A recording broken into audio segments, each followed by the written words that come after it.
Welcome to Haunt Weekly.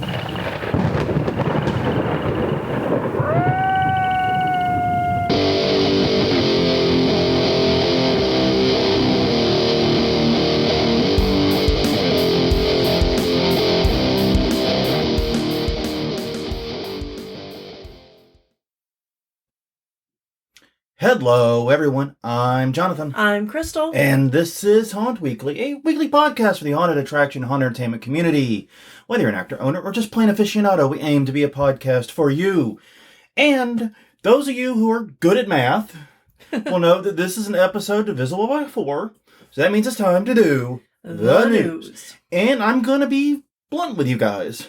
There's not a whole lot of news. No, so this one may actually come in a little under our usual time. If we come in too far under, I've got, a topic I'm going to spring on you and we'll talk about for 5-10 minutes or so. Oh, wonderful. That's great. I'm going to ambush you. I'm great with those. Oh, no. You're excellent. Don't worry, I haven't had any time to think about it either. I literally just came up with it. Yeah, so you have the whole, 30 minutes. Oh, I can't think about 2 things at once. We know I know this how about your me. brain works. Anyway. But yes, indeed, do check out everywhere that we exist. We are at HauntWeekly.com, HauntWeekly on Twitter, HauntWeekly on Facebook, and YouTube.com/HauntWeekly is the YouTube channel. Find us wherever you get your podcasts from, and pay special attention to the Facebook page, as that's where we post about our live events that we do from time to time. It's just we haven't had one in a while. Mm-hmm. All right, so we don't have much housekeeping note. No. But we do, the work we did for the haunt, unfortunately, is going to be nil because we have been sick. Yeah. Not COVID. Doesn't appear to be COVID. Yeah. This round, I don't think we actually took a test, so we can't verify one way or the other. But it's just been this horrible, no energy crud. Yeah. It sucks. Like moving through syrup. And I was telling Crystal earlier today, I came in the front door for some reason. I pushed the door closed behind me. The wind or something prevented it from closing, and it stayed cracked. And I remember thinking about how much energy I was going to spend to turn around and take 2 steps to actually shut the door, and nearly cried. Yeah. It was that kind of exhaustion. Yeah. I can't reverse my momentum. Just let the criminals into the house. Yeah, it was sad puppy energy. It was incredibly bad, and it's been that way for pretty much everyone in the house to varying degrees.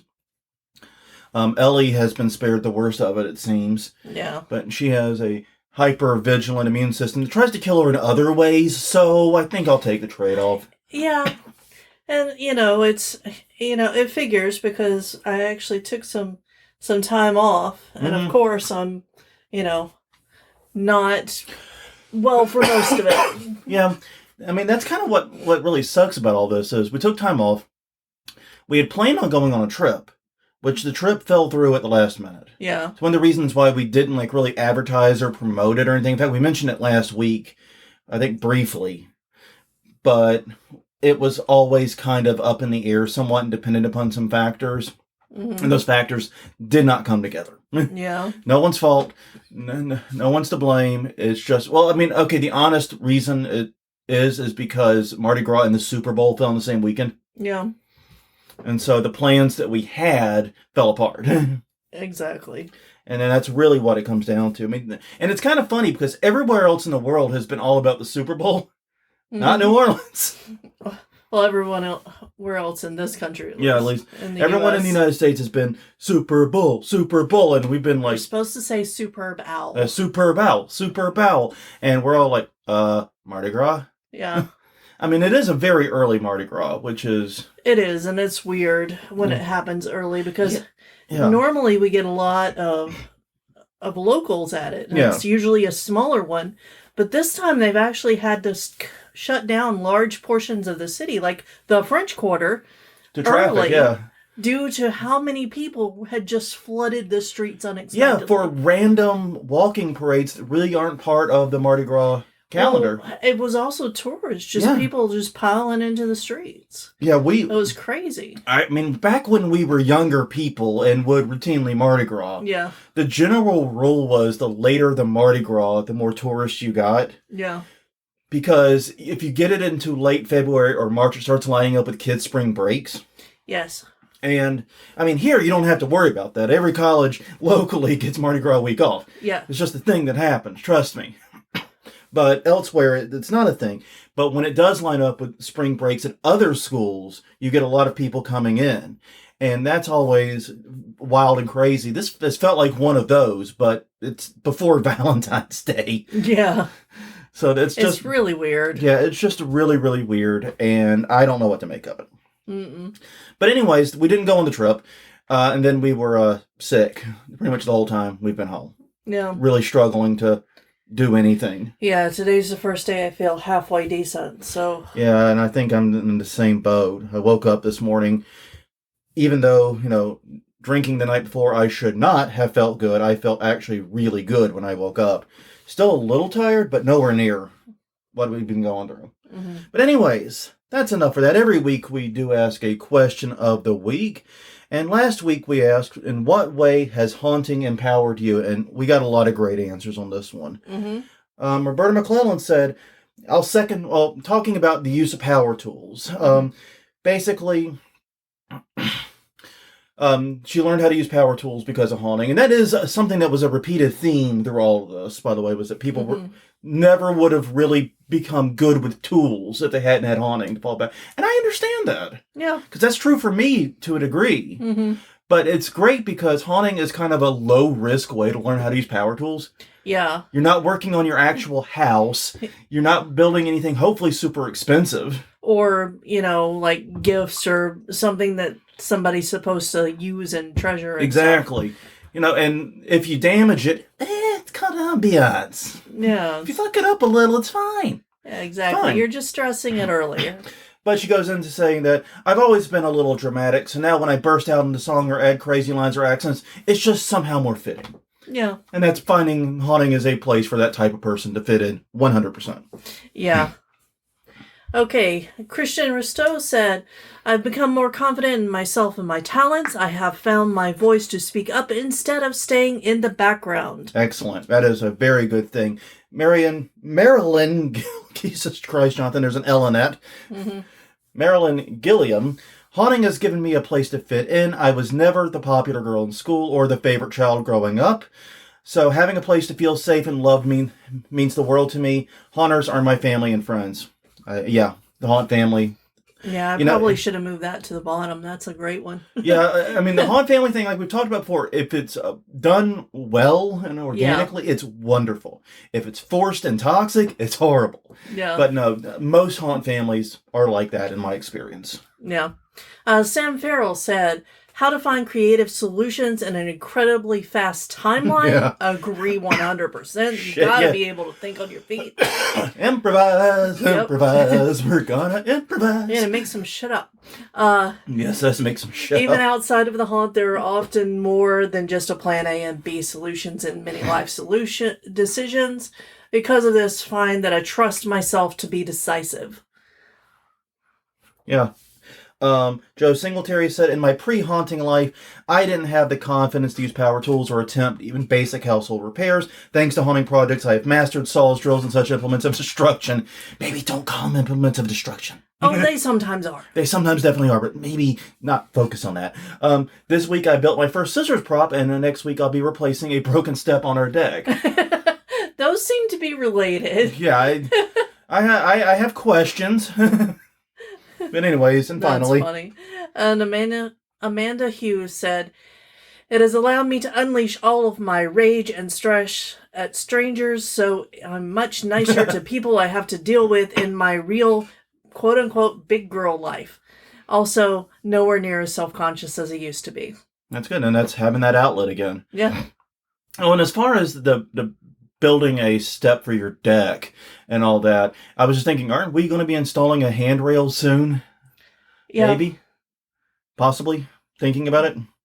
Yeah, we need to order it. Yeah, we need to order it because it's got... But no, I mean, the broken step on the deck seems like it's a direct, result of testing the scissor prop and not expecting the impact to be so hard. Maybe.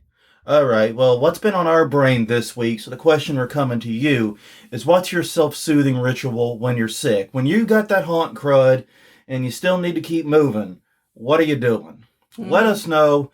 HauntWeekly.com, HauntWeekly on Twitter, HauntWeekly on Facebook, YouTube.com/HauntWeekly, and wherever you get your podcast from. As far as we're bad about the self-soothing thing, if we're honest with each other. You know what I mean? Well, I have two things for mine. Okay. I sleep as much as I possibly can. Yeah. Because I know if I allow myself to rest, I'll probably get over it faster. That's fair. And two, hot tea. I like some hot herbal tea. Okay. Well, HauntCon is in the books. Yes. We got to see lots of photos and lots of people going out. It looks like it was a great time. But there's still more conferences, so we've got to do conference reminders. Mm-hmm. Are you ready? Mm-hmm. I'll take the first one then. Coming up March 7th through the 10th, it's the big show. Not the wrestler, the big show. Just a show that is big. Trans World is March 7th through the 10th in St. Louis, Missouri at the America Center, featuring a zombie showdown, challenge, party at City Museum. Also can check out the Christmas show, and I highly recommend that you do if you go. Details at Haashow.com. Fear Expo Live is April 12th through the 14th at Owensboro, Kentucky Owensboro Convention Center. Free admission. Ultimate haunt tour featuring 6 different haunts, costume contest, and more. Fear Expo Live or Fear Expo Olive. Fear Expo Olive. Fear Expo Olive. Exactly. It's a very weird kind of olive. Jesus fucking Christ. All right, then April 25th through the 28th, it's the East Coast Haunters Convention in Oaks, Pennsylvania at the Greater Philadelphia Expo Center. A brand new conference. Get details at eastcoasthaunters.convention.com. Okay, and April 26th through the 28th, it is Spooky Swap Meet in Los Angeles, California at the Heritage Square Museum. It's a great place to purchase gently loved items, including costumes and decor created by co-founder of Midsummer Scream. SpookySwapMeet.com for more info. Sounds great to me. A lot of neat stuff coming up, and a lot of geographically dispersed stuff. Yeah. Now, there's probably a conference somewhere near you. Mm-hmm. Unless you're in the in the middle of the Gulf Coast. Well, we had a HauntCon, though. HauntCon was Gulf Coast-ish. Yeah. No, that's why I said the middle. Oh. Because we're kind of in the middle. Yeah. That was still 10 hours away. Jesus Christ. Okay, so that's the same as going to St. Louis. Yeah, exactly.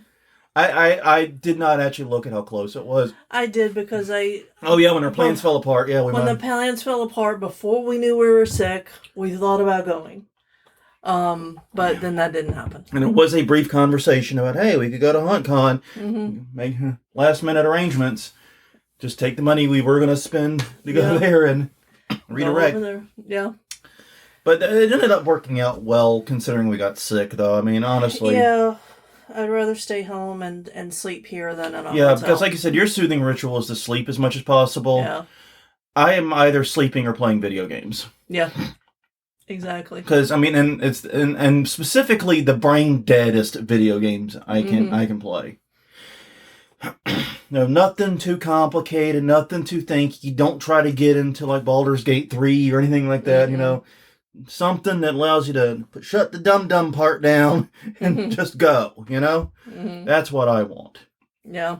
So, all right. So, anyways, as we indicated earlier, it is a week divisible by 4. That means it's time to do the news. And Crystal, you said you're taking the odds because you're the oddball. Yep. I haven't made that joke in a while.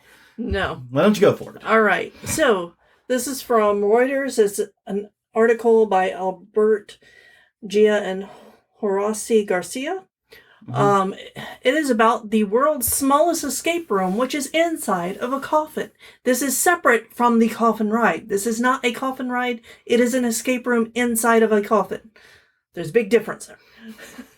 So it was developed by a Spanish company, Horror Box, in Barcelona, and it's called catalepsy, which is a reference to a medical condition that Poe actually used a lot in his writing. Yeah, it was a big fear back then. Yeah. This is why they used to install like the bells over graves and shit like that. Exactly. So if you're alive, you could ring it and let people know to dig you up. Yeah. Of course, then they might think that you're, a zombie or a witch or something because you're ringing the grave. Yeah, what's the saying?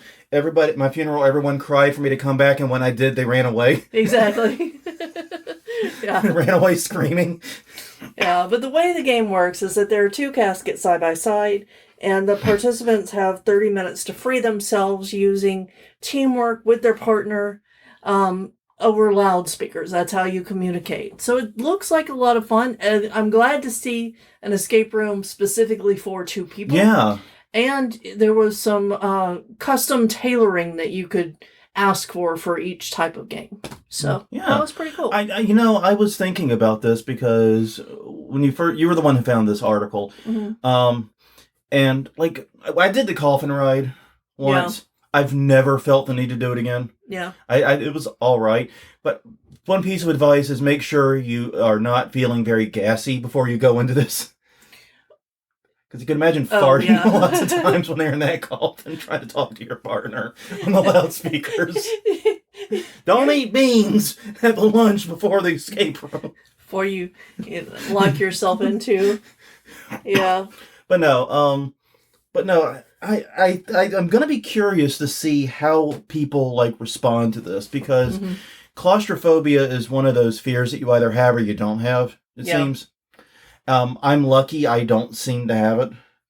Mm-hmm. In fact, if you go by fears that run in my family, we have the opposite. Where my dad is an agoraphobe. Yeah.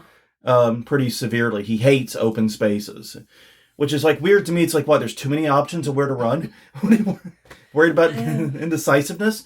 I've never understood it, but it is the way he is. And so yeah, but I don't know, man. It's going to be weird to see how many people like nope out of this just because it's too tiny for them. Yeah. Too constricting.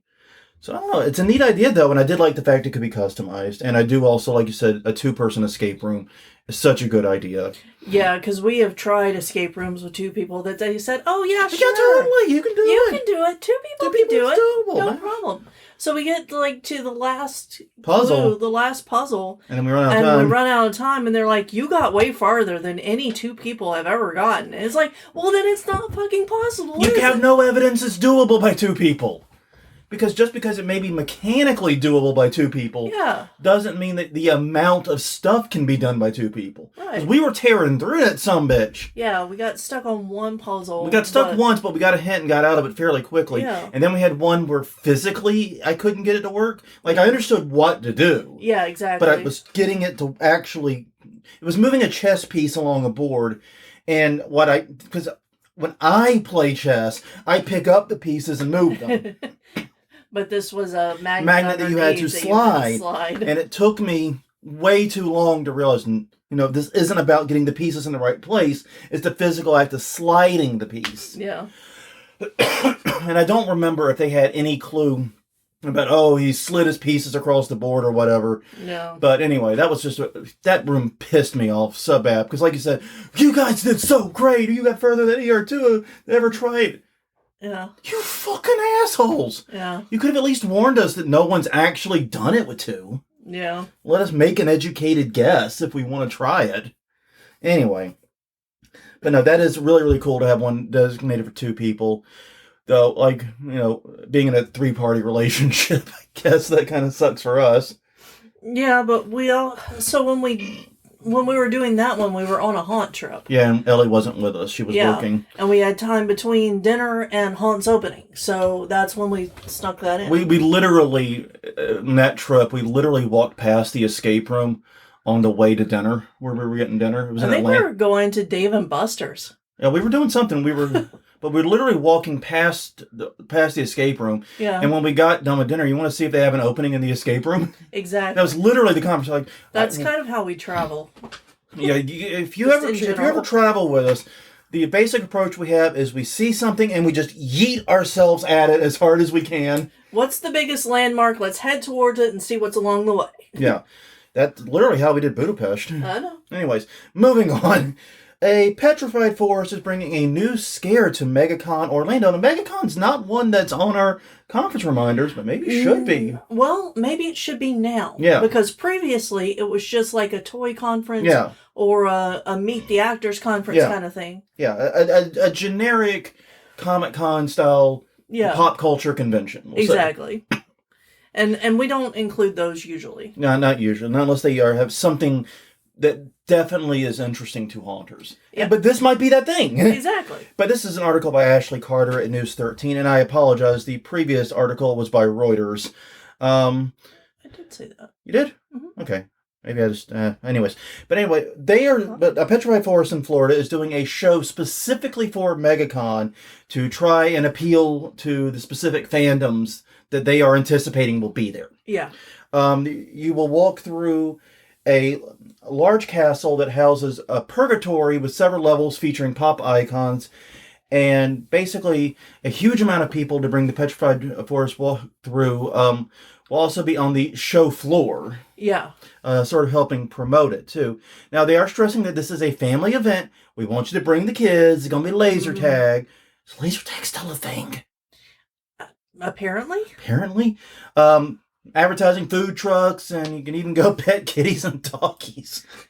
That makes it family friendly, unless you have allergies, and then it gets scary. Or unless pet kitties and doggies are a euphemism. Yeah. But no, it's But no, this is actually pretty neat. And I'm of two minds when I hear about these. Mm-hmm. On one hand, oh cool, they're doing something custom to the conference. Yeah. They're doing something that directly speaks to that conference.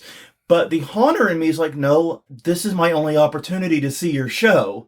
Yeah. I want the regular show. I want it to be as close to the show as I can get. Yeah, but I mean, it also wasn't for a haunted house convention. It was for a popular culture convention. Exactly why I keep going back and forth on it. Because, like, we talked about it, like, when we were at Transworld. I'm not Transworld, at HauntCon. Mm-hmm. That one of the frustrations we had was haunts we were visiting were doing special things and not really showing us what they do normally. Mm-hmm. And, yeah, because if you're a haunter, we're lucky, we're home haunters, and this is one of the reasons we're staying that way. Yeah. Is because we like going to haunted houses too much to give that up. Yeah. You know, but for most professional haunters, they never get a chance to go to other people's haunts and see what they're about. Or they get very few chances over the course of the season. And, yeah, I don't know. But I also think this is really, really cool to bring it in. And as a one-time event, that adds a little FOMO to it. So even if you've been to a Petrified Forest recently, a reason to go to this as well. I overall think it's pretty cool. But yeah, I'm always going to be of two minds when haunts do special shows for conventions. It's always gonna give me like, yeah, kind of anxiety. Well, and I think the difference here is that they promoted it as a special event, not as a regular show. You know what? That's a valid point. They're putting it on the tin, so to speak. They're advertising it that way.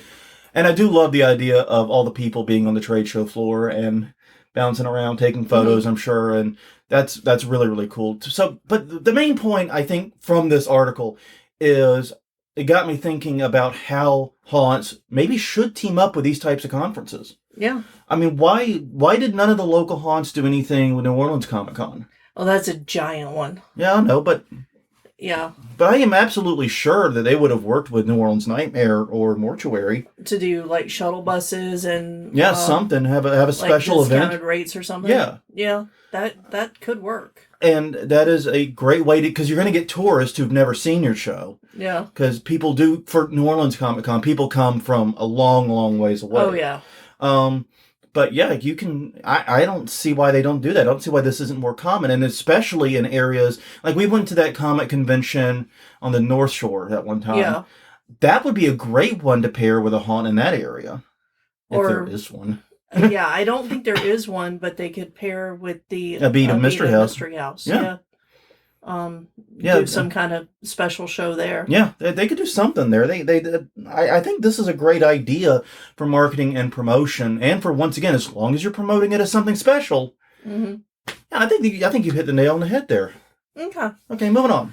All right, RockPaperShotgun.com has an article from Ed Thorne about Contain. It is a Spec Ops shooter style game, but has haunted house elements in it. Okay. And so when the guy was playing the pre-release material, yeah, it's in early access, basically. It was early access. It wasn't a lot of material to play through. It got him thinking about all the other games that also include, jump scares and haunted house elements. So like Rainbow Six and SWAT and Call of Duty. Yeah, honestly, there has been a recent surge in co-op horror games, and there's one that I have not tried yet. I'm trying to remember the name of it. Lethal Company. That's it. Mm-hmm. I want to try it desperately. Crystal and I will have to do it together because it's a co-op game. Mm-hmm. But it's basically like Deep Rock Galactic, but horror. Yeah. And Deep Rock Galactic has horror elements in it. Yeah. Those bugs are fucking terrifying. Yeah. Especially, like, the literal ghost. Oh, yeah, that fucker.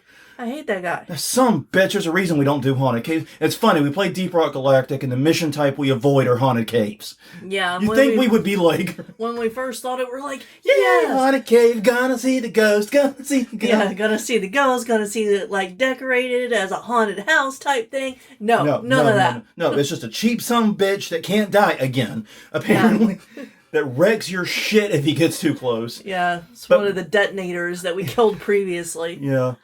Or supposedly the urban legend in the Deep Rock community is that he is a detonator that died of old age rather than exploding himself. So now he's haunting the cave because he didn't get the glorious death he wanted. Yeah. That's the theory. But anyways, yeah, DRG's a great study in sound for fear. Yeah. Because how many times have we been going, what the fuck was that? Yeah. That doesn't sound good. Yeah.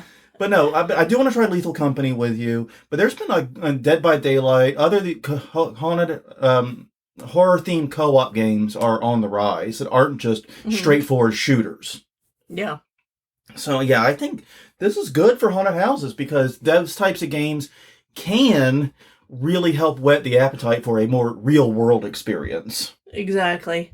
I think that can be a very, very cool thing indeed. So, yeah, I'm really excited for these games, and I do want to get my hands on Lethal Company. And if we do, we'll make an episode about it and what we learned from it. Because one of the things about Lethal Company everyone says is that it is a really scary game with, like Game Boy graphics. The graphics in it are I mean, I've seen, like, photos and videos of it. They're not exactly the most realistic graphics in the world. They're kind of goofy looking, But it still manages to be abjectly terrifying, according to most people. Yeah. So yeah, I think it'll be kind of interesting. All right, next one was an article on the site called Crime Think. Now, I don't want to get into the political discussion about Anarchist. Yeah. For a lot of reasons. But this one actually was interesting. Basically, the article is entitled How to Host a Haunted House, a Guide for Anarchists with a Video Walkthrough. And basically what this article does is it tells the story of how this relatively small group managed to raise about $10,000 with 2-night haunted house that they just simply had in a warehouse space that they use for a Books to Prisoner program. So they had some space. They built a haunted house in it just using what they had available to them. And they charged a sliding scale admission of $5 to $10 per person. It was not a long walkthrough. You can watch the video on the link. This is one of the times where I think the link is really a good place to go because I can't... It's a very long article. There's no way we're getting all of it in. Yeah. But basically, they put together like a 5-minute walkthrough. Most of the video is, ironically, the guy explained the rules of the haunted house. Yeah. But basically... they took it as an opportunity, to raise the money for the defense fund, the legal defense fund they were raising for, and also as a way to introduce people to their message.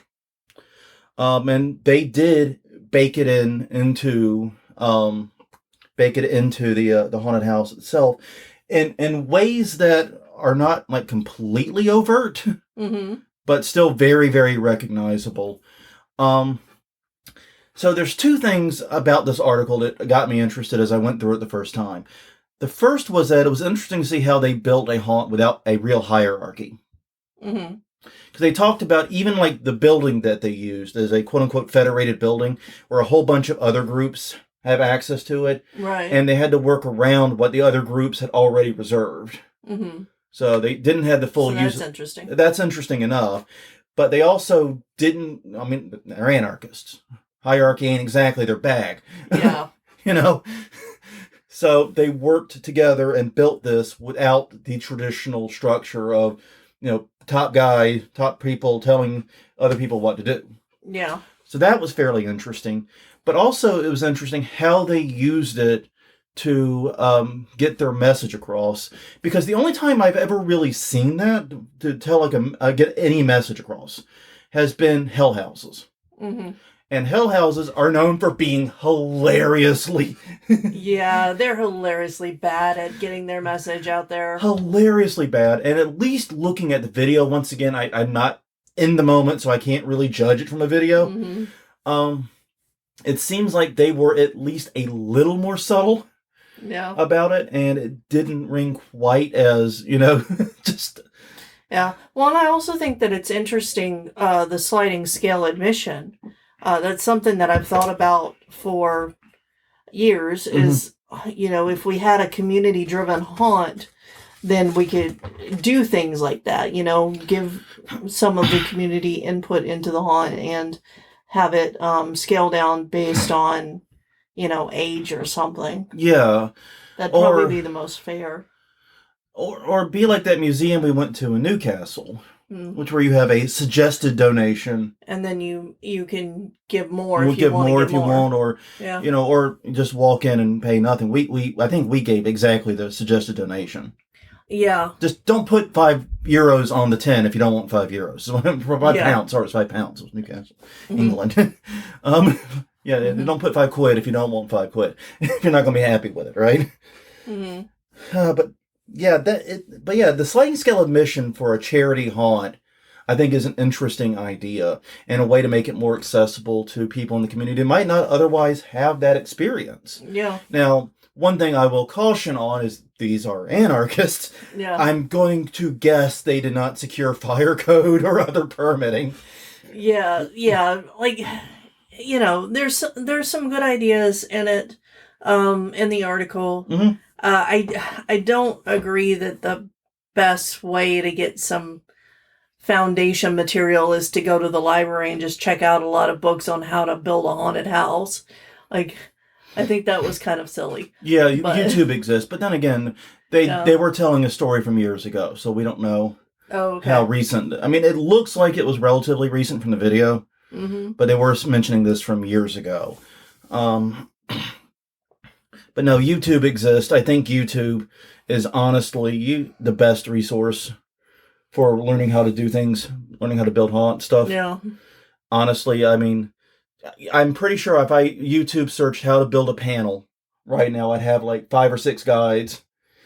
Yeah. Each with different ideas on how to do it. Also, Haunter's Toolbox is out there. Yeah. Give a shout out to them. Yeah, Haunter's Toolbox. They've got a lot of ways of great classes. And that was what I was about to say next was various Facebook groups and websites too that also are sort of havens for it as well. Yeah. It's that's the biggest change I've seen in the haunted attraction industry in the 20-ish years I've been connected with it in some way.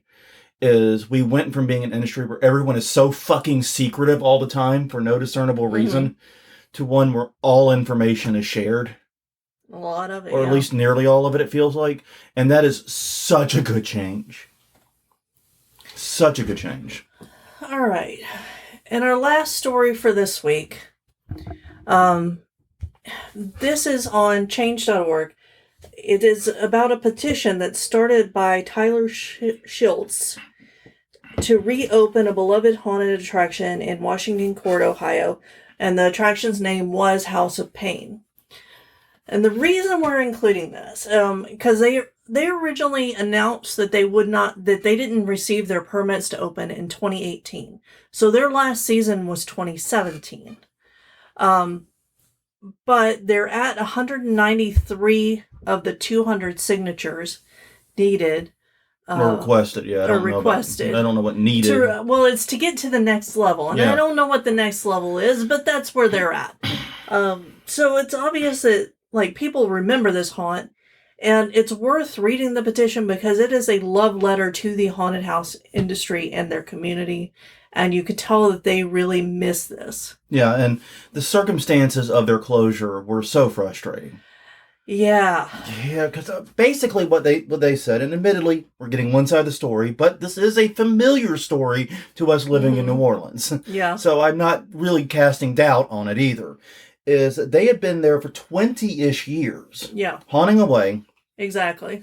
And then someone built a new house 100 feet away from the haunted house, and then filed constant noise complaints, including calling the sheriff's department up to 60 times per night. Yeah, sometimes when they hadn't even opened yet.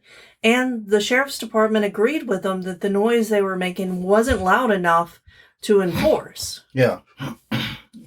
So, somebody builds a house next to a haunted house and then is surprised in October when there are noises. Yeah, when it's busy, when there are noises.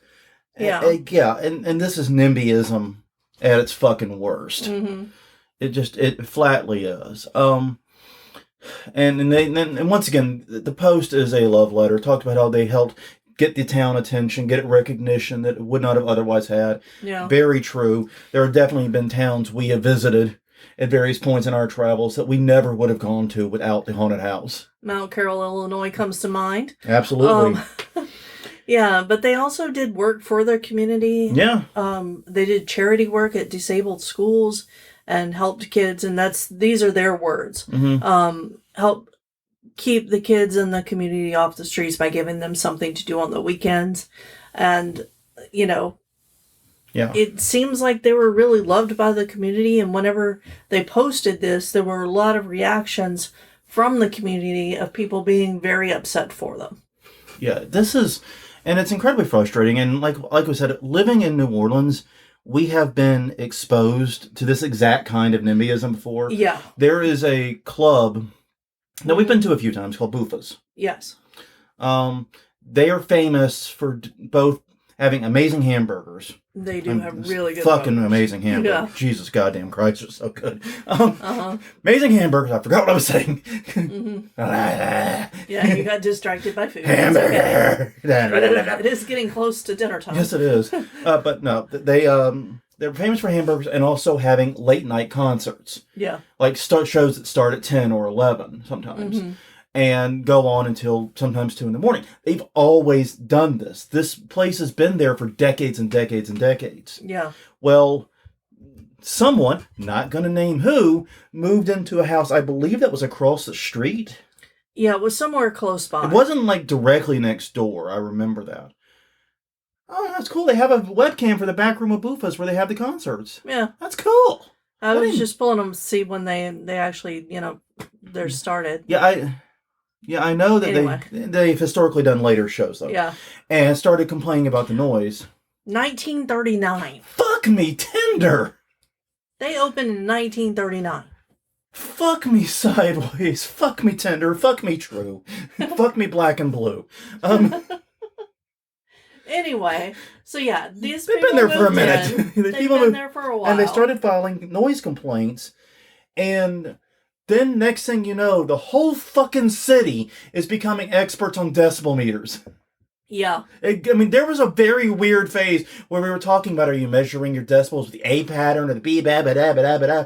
Yeah. And everyone just suddenly, fucking quantum physicists became experts on sound, on how to track decibels. And basically, it kind of ended in a stalemate, it sounds like. Mm-hmm. I think what really happened was the pandemic shut everything down for a time. Yeah. And then when it came back, the fight just didn't resume. Yeah. I think it was 2019, shit went real sideways there. And then the pandemic happened. But yeah, we've seen this, is what I'm saying. Yeah. We've seen this. It is incredibly frustrating. And it was basically all the bars in that area. Yeah. Because this is Frenchman Street. If you've been to the city. No, this is on Esplanade. Esplanade and Frenchman. Oh, yes, right. It's on the intersection of Esplanade. Yeah. Right. Yeah, because Checkpoint Charlie's is at the corner. And Dragon's Den's further down, yeah. Yeah. But, so basically all of the little bars in that area were threatened with having to shut off music at 10 p.m. Yeah. Like, that's not... No. we party a little bit later than that here. New Orleans music culture does not work that way. No. It flatly does not. And I say this as an old man that doesn't go out that much. Mm-hmm. That's bullshit. It's incredibly bullshit. So I was glad that Bufos was not forced to change. I'm glad no changes were enforced. Mm-hmm. I don't really see how you could do that without destroying that scene in that area. In that community. Yeah, there's no way. Yeah, there's just no stinking hiccup. There's no way at all. So yeah, but this is frustrating. So yeah, give a look at the change.org petition. We're going to drop a link to it in the show notes. Hopefully we'll get some more signatories for it. I don't know if did they say if they were looking for just local people to sign or if anybody can sign it? I didn't see. Okay. I didn't see anything in the text either. But yeah. I was starting to feel bad by the time I got to the end of the notes. So got it. Regardless, it's well worth checking out. Yeah. The change.org petition on this. And honestly, and what I found so impressive was they've been gone for 7 years. Mm-hmm. And they've got so much love and support for them, even after that extended hiatus. Mm-hmm. So yeah, I'd be incredibly moved, and I'm moved for them. Yeah. Well, that's all we have for news. Yeah. I think we've done enough. I won't spring the topic on you. I was going to ask though, with all the craziness in Mardi Gras, is there anything from Mardi Gras that haunters can learn? Oh, definitely the costuming. Costuming? I was going to say, like, crowd controlling. Crowd control. Haven't we done... Yeah, we did an episode on it, like, eons ago. Yeah. But I was just thinking, whenever there's anything new, because this one, like I said, this year has been a little crazy. This year has been crazy. There have been lots of reports on social media about fights breaking out and people, like, getting into fisticuffs over throws, which is stupid. I mean, don't do that. Don't be a dick. Yeah, Mardi Gras has changed a lot from when we did it. And the people setting up tarps and tables on the parade route had me pissed off. You don't get the reserved spots on the parade route. No. That's not how anything works. Yeah, there's been a lot of dickishness this year. And the other lesson I guess we should be passing along to all the kind people out there is don't fire a confetti cannon at power transformers. I know that feels like something I shouldn't have to explain. Also, if you're moving something underneath a tree, make sure it'll fit so that your float doesn't get stuck. Yeah. Or your truck or whatever. This is still better than 2020. Oh, yeah. No, it totally is. Because, yes, 2 parades were shut down because some idiot fired a confetti cannon. This year? Yeah. Yeah. It happened twice this year. Yeah. And once last year. Yeah, and there was the float that got stuck under the tree. Yep, that happened this year. And there's been multiple stops for the large parades today. Yeah. Because we're recording on Mardi Gras Day. Happy Mardi Gras. Happy Mardi Gras. Yeah. Yeah, it's crazy. Yeah. Oh, also make sure that if you have people who are in charge of their costumes that it fits with your core beliefs and your theme. Yeah. Because if it doesn't, it could go sideways. There were multiple reports of random riders on floats throwing out Confederate flag beads. Yeah. Someone, I think, said they got a White Lives Matter bead or something like that. Yeah. Where the fuck do you even get that? Basically racist fucking shit. Yeah. And some of the riders have been called out and dismissed from the cruise. Yeah. Honestly, I mean, I always thought that riders had to buy the beads from the cruise.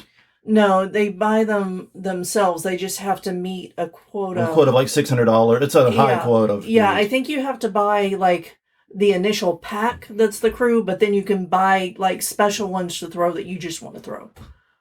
Okay. On top of that.